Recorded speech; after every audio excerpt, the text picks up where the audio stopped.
Hello friends, welcome to my channel తెలుగింటి kitchen.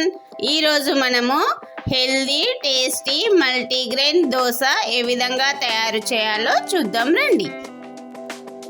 Healthy multigrain dosa కొరకు నేను 1 కప్పు ఓట్స్ తీసుకున్నానండి.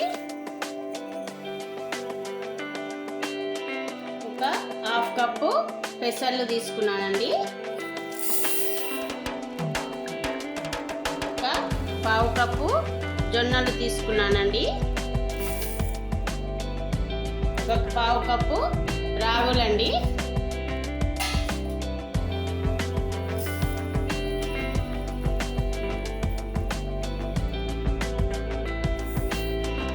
ఇప్పుడు మనము వీటిని 2 నుంచి 3 టైమ్స్ బాగా నీట్గా కడిగి 6 to 7 అవర్స్ నానబెట్టుకోవాలండి.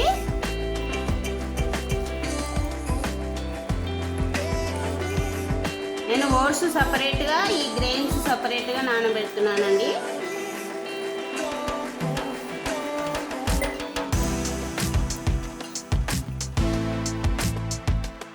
వీటిని మాత్రం 3 నుంచి 4 టైమ్స్ నీట్గా కడిగి నానబెట్టానండి. వీటిని మాత్రం నేను ఓట్స్ని ఓన్లీ 1 టైం కడిగితే సరిపోతుందండి. ఇందులోనే మనము ఒక 1 టీ స్పూన్ మెంతులు వేసుకొని నానబెడదామండి. ఇది 1/2 టీ స్పూన్ మెజర్మెంట్ అండి, తీసుకున్నాము. ఇప్పుడు వీటిని మనము 6 to 7 అవర్స్ నానబెట్టాలండి. తర్వాత వీటిని మనము దోశకు కావాల్సిన బ్యాటర్ని ప్రిపేర్ చేసుకున్నాం. మనము మల్టీగ్రెయిన్ దోశ కొరకు ఇవి నానబెట్టుకున్నాం కదండి. పెసర్లు, జొన్నలు, రాగులు, ఇవి ఓట్స్ అండి. ఇప్పుడు వీటిని మనము నానబెట్టుకొని 8 అవర్స్ అవుతుందండి.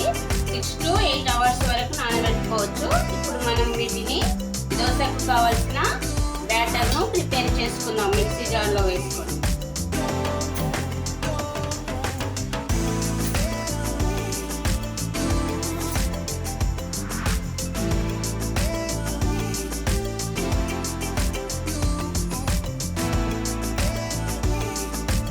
కొద్దిగా రైస్ వేసుకొని మిక్సీ పట్టుకోవాలండి.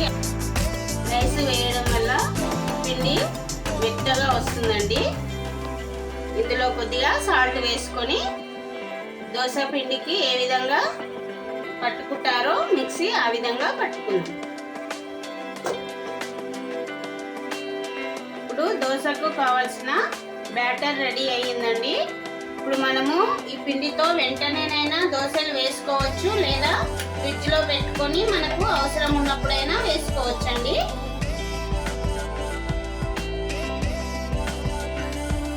దోశ బ్యాటర్ రెడీ అయ్యింది కదండి. ఇప్పుడు మనము దోశ వేసుకుందామండి. స్టవ్ ఆన్ చేసి స్టవ్ పైన దోశ పెంక పెట్టి వేడి చేద్దామండి. పెంక వేడెక్కిందండి.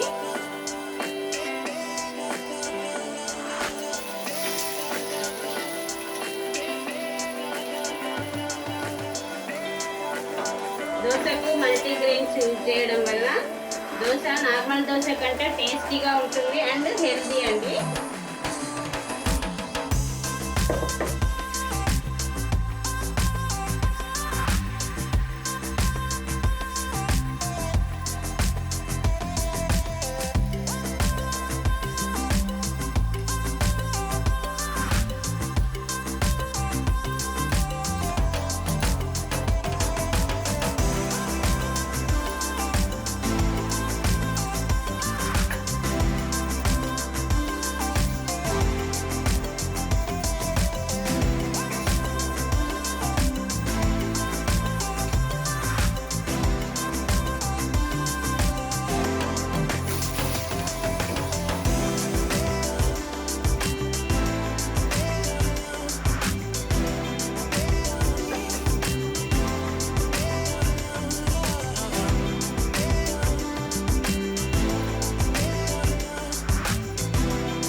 దోశ కాలిందండి, తీద్దాము. ఇంకొక సైడ్ కూడా కాలింది. Healthy tasty multigrain dosa ready అయ్యిందండి. దీనిని పల్లీ చట్నీతో కానీ అల్లం చట్నీతో కానీ తింటే చాలా టేస్టీగా ఉంటుందండి. ఈ రెసిపీ కనుక నచ్చితే మీరు ఒకసారి ట్రై చేసి మీకు ఏ విధంగా వచ్చిందో కామెంట్ సెక్షన్లో చెప్పండి. అదేవిధంగా ఈ వీడియో కనుక నచ్చితే ఒక లైక్ చేసి నా ఛానల్ని సబ్స్క్రైబ్ చేయడం మర్చిపోకండి. Thanks for watching.